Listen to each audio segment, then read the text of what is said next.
Oke, assalamualaikum warahmatullahi wabarakatuh. Baik, selamat berjumpa rekan-rekan semuanya. Pada kesempatan kali ini kita akan coba bahas hal yang cukup menarik ya, karena dalam penelitian hal inilah yang kadang-kadang menjadi batu sandungan gitu ya dalam mengerjakannya.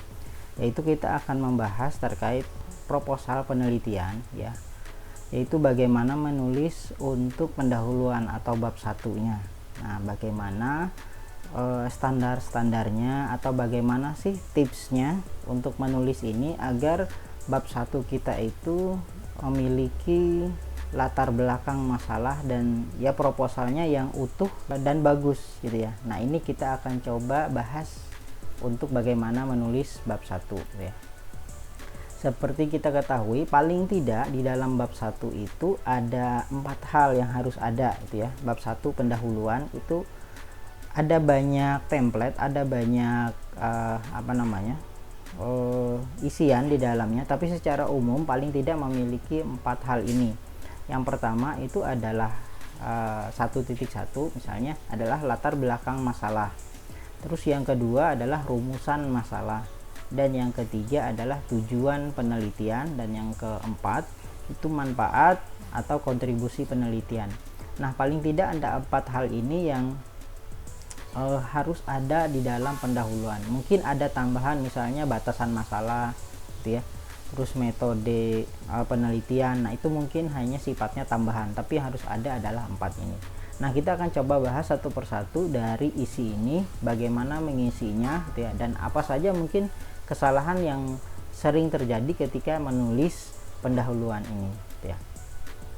Baik, yang pertama yaitu latar belakang masalah ya. Nah, latar belakang masalah ini isinya itu cukup singkat, padat gitu ya. Biasanya hanya 1,5 atau sampai 2 halaman saja.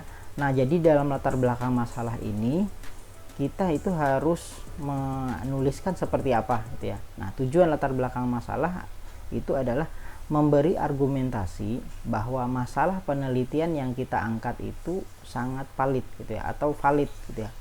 Karena fondasi dari sebuah penelitian itu adalah latar belakang masalah ini gitu ya. Nah, ada yang judulnya hanya latar belakang, lengkapnya itu adalah latar belakang masalah. Artinya penelitian itu berdiri di atas masalah. Semakin bagus masalah yang kita jelaskan gitu ya, maka akan semakin berkualitaslah penelitian itu ya. Mungkin masalahnya bagus tapi kita tidak mampu untuk mendetailkan, merincikan, menjelaskan masalah tersebut, sehingga seakan-akan masalah yang kita teliti itu tidak begitu genting, tidak begitu penting untuk dijadikan penelitian. Nah, maka penting di awal dalam menuliskan latar belakang masalah ini, argumentasi kita itu haruslah valid terkait dengan masalah gitu ya. Latar belakang penelitian ini menjelaskan secara lengkap ya topik yang kita bahas, topik penelitian ya, atau subjek areanya seperti apa, terus masalah penelitian yang kita pilih gitu ya, mengapa kita melakukan penelitian pada topik masalah tersebut. Jadi menjawab why gitu ya, mengapa kita memilih topik itu, mengapa kita mengangkat masalah itu. Nah, memang di awalnya nanti kita akan teknisnya masuk bagaimana menulis latar belakang masalahnya. Tapi poin pentingnya dalam latar belakang masalah adalah ada tiga hal tadi yang saya sampaikan. Yang pertama itu memberi argumen yang valid, backgroundnya gitu ya, background daripada sebuah penelitian, dan kita harus menjelaskan subjek areanya. Ini tipsnya.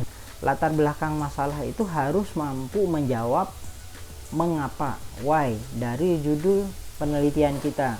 Saya ambil contoh, misalnya judul penelitiannya adalah prediksi produksi padi dengan menggunakan SPM. Nah, maka latar belakang yang harus bisa menjawab pertanyaan daripada judul ini adalah kenapa harus padi gitu ya.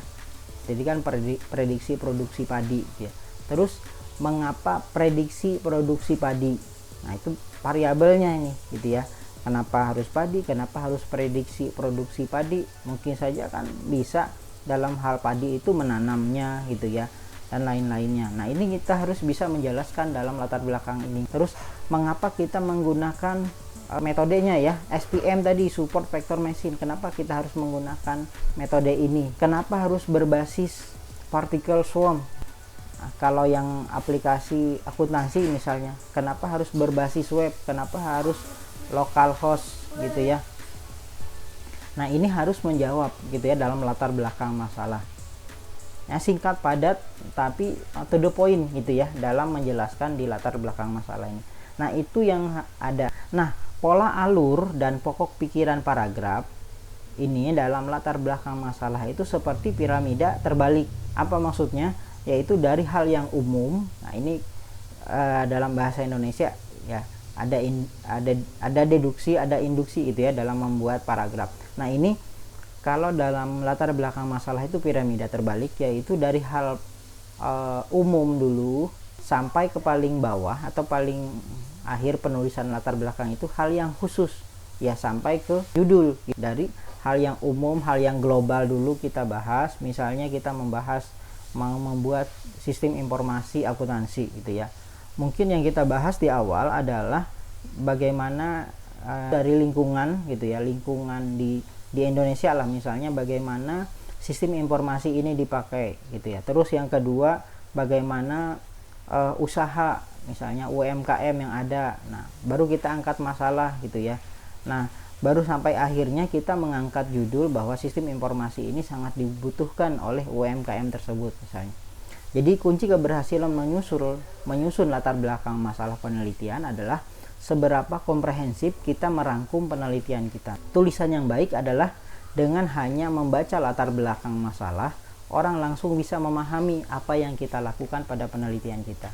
Saya ulangi lagi, ini yang penting gitu ya. Hanya dengan membaca latar belakang masalah, orang itu bisa paham apa yang ada pada penelitian kita. Untuk bisa mencapai penulisan latar belakang masalah seperti itu, maka pokok pikiran seluruh paragraf pada latar belakang masalah penelitian harus memuat, nah ini rumusnya nih itu ya, rumusnya mengikuti 6 pola alur berikut. Nah ini ya, nanti kita coba lihat. Nah, untuk mengingatnya ini ada rumusnya gitu ya, ada OMKK masa soltu. Nah ini apa itu gitu ya, coba kita lihat. Yang pertama O itu adalah objek penelitian. Ini alur paragrafnya ya. Objek penelitiannya apa? Kalau studi kasus seperti apa studi kasusnya gitu ya. Terus yang kedua adalah metode-metode yang ada. Nah, ini M ya. Jadi ada beberapa metode dalam mengerjakan atau memberikan solusi dari masalah tersebut. Nah, sebutkan saja dulu, ada 2 atau 3 metode gitu ya. Terus yang ketiga adalah KK gitu ya. Kelebihan dan kelemahan dari metode yang ada. Nah, kita sampaikan ada 2 metode dalam untuk menyelesaikan masalah ini. Metode A kekurangannya ini, kelebihannya ini gitu ya. Metode yang B kekurangannya ini, kelebihannya ini gitu ya. Sebutkan gitu ya, kakak tadi ya, kelebihan ataupun kelemahan metode yang sudah ada. Nah, terus masa ini ya masalah gitu ya, maksudnya masalah pada metode yang dipilih gitu ya. Jadi kita sudah memilih metode itu tapi ada masalahnya. Nah, itu kita sebutkan gitu ya. Baru yang kelima ya, yang kelima itu yaitu solusi perbaikan metode gitu ya. Dan yang terakhir adalah TU gitu ya, tujuan dari penelitian itu. Nah, ini pola alur paragraf yang harus kita susun di latar belakang masalah. Nah, kita langsung ke contoh di sini. Contohnya adalah ini saya ambil misalnya judul yang awal tadi, prediksi produksi padi dengan menggunakan SPM berbasis particle swarm. Nah, ini judulnya. Latar belakang masalah misalnya, padi adalah komoditas yang penting di Cina karena tingkat produksi tinggi. Nah, ini ada sumbernya. Ini yang penting. Kita tidak boleh mengklaim ada informasi tertentu tapi tanpa menyebutkan sumber. Harus ada sumber. Komoditas padi itu penting. Siapa yang bilang penting? Nah, ini ada sumbernya. Produksinya tinggi. Dari mana kita tahu tinggi? Ya, ada sumbernya. Ini menjawab mengapa padi. Tadi kan ya kita prediksi produksi padi.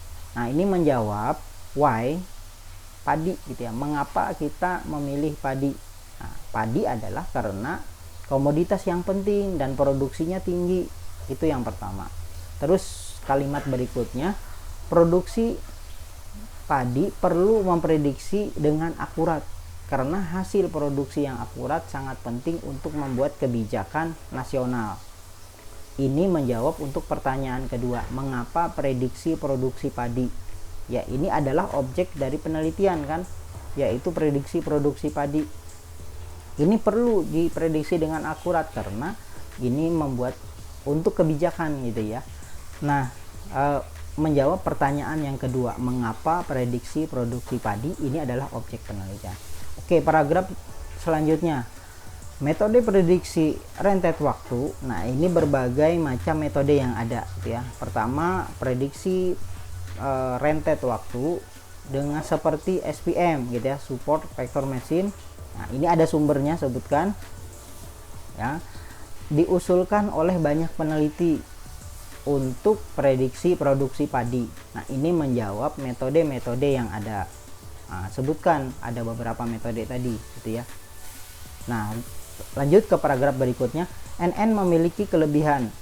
Nah, ini metode pertama, NN memiliki kelebihan pada prediksi nonlinear gitu ya, kuat di paralel processing dan kemampuan untuk mentoleransi kesalahan, tapi memiliki kelemahan pada perlunya data training yang besar, overfitting, lambatnya konvergensi dan seterusnya ya, sifatnya yang lokal optimum. Ini kita sebutkan sumbernya. Terus metode yang kedua, GM punya kelebihan di tinggi akurasi prediksi padi gitu ya, meskipun menggunakan data yang sedikit dan seterusnya. Ini kelebihan dan kekurangan dari metode yang ada. Nah, kita sebutkan semua sumbernya. Ini menjelaskan yang poin ketiga tadi ya, yaitu kelebihan dan kelemahan dari metode yang ada.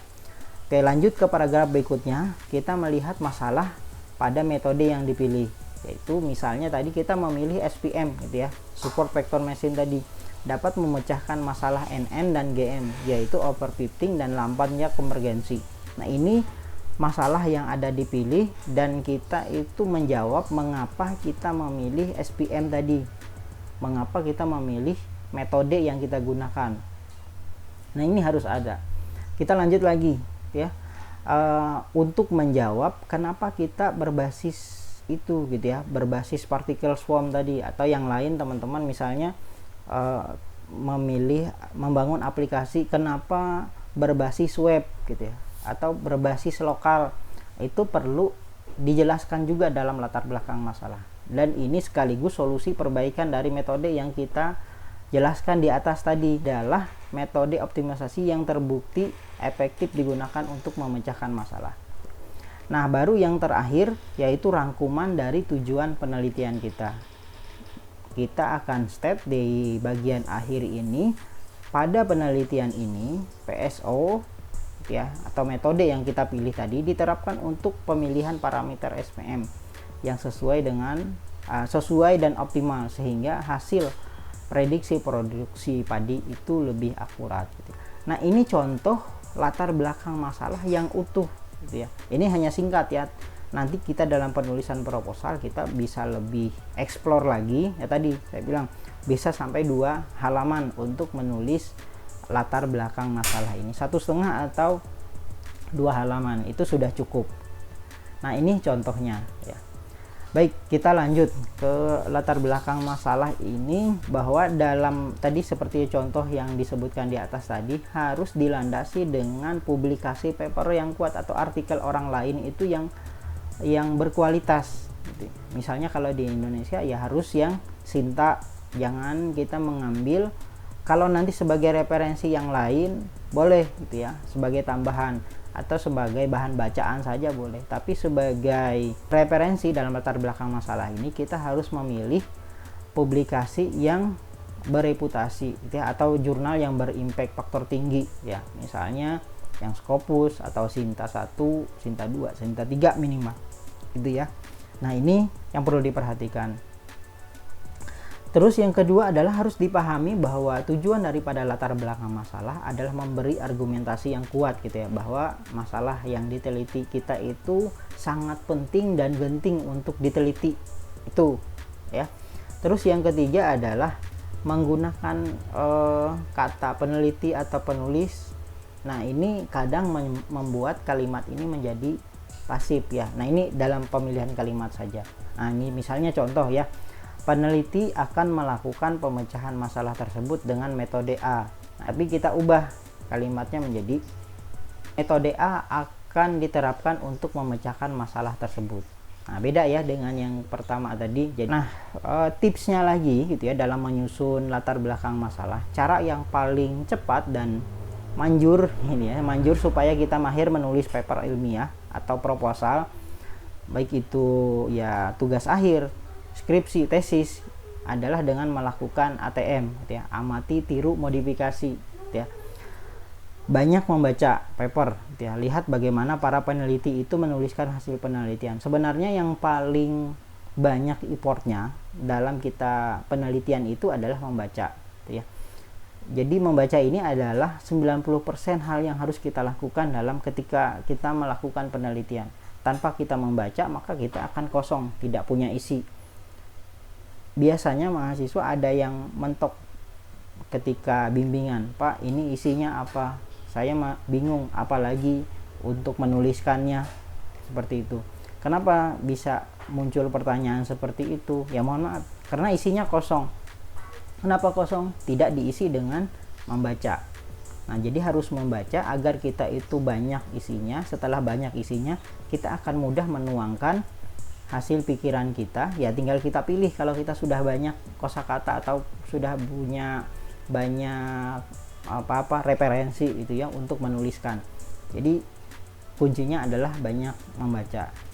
Nah, terus yang kedua, ya, tiru aja alurnya ya, tapi tidak nyontek dari mana kalimatnya, atau penggunaan AI itu sebagai pembantu saja ya.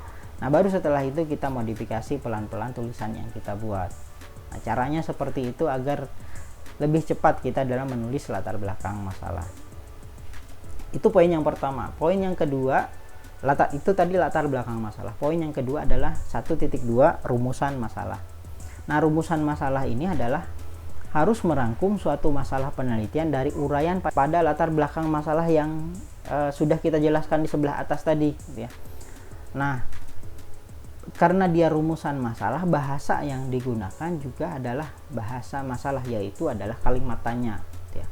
Tujuannya apa rumusan masalah ini? Untuk memfokuskan masalah yang kita paparkan pada latar belakang masalah agar menjadi titik lebih fokus gitu ya. Makanya hanya poin biasanya dalam rumusan masalah ini. Kita buat dalam poin di atas tadi, kita uraikan latar belakang masalah, baru dalam rumusan masalah ini kita fokuskan masalah tersebut ya. Pertanyaan penelitian misalnya how gitu ya, how terus bagaimana melakukannya, atau bagaimana merancang, atau apa ya, bagaimana jika gitu ya. Itu pertanyaan dalam penelitian ya. Pertanyaan ini sebenarnya adalah menggantikan hipotesis gitu ya. Dan kalau saya, rumusan masalah ini juga sekaligus membatasi masalah, karena yang akan kita kerjakan adalah apa yang kita tanyakan dalam rumusan masalah ini saja. Selain daripada itu kita tidak mengerjakan gitu ya. Nah, gunakan kalimat tanya ya, seperti bagaimana, berapa, efisien, akurat, cepat, dan sebagainya gitu ya. Pertanyaan pada rumusan masalah ini akan dijawab oleh eksperimen penelitian kita dan akan dirangkum secara lugas, jelas di bagian kesimpulan nanti di bab 5. Makanya ketika penguji nanti mengecek penelitian kita, dia akan melihat kesimpulan. Kesimpulannya apa isinya, terus dilihat bagian rumusan masalah, nyambung nggak, ada korelasinya nggak rumusan masalah dengan kesimpulan. Karena rumusan masalah itu adalah sebuah pertanyaan, jawabannya ada di kesimpulan di bab 5-nya gitu ya. Terus jumlah eksperimen dan hasil yang dilakukan gitu ya.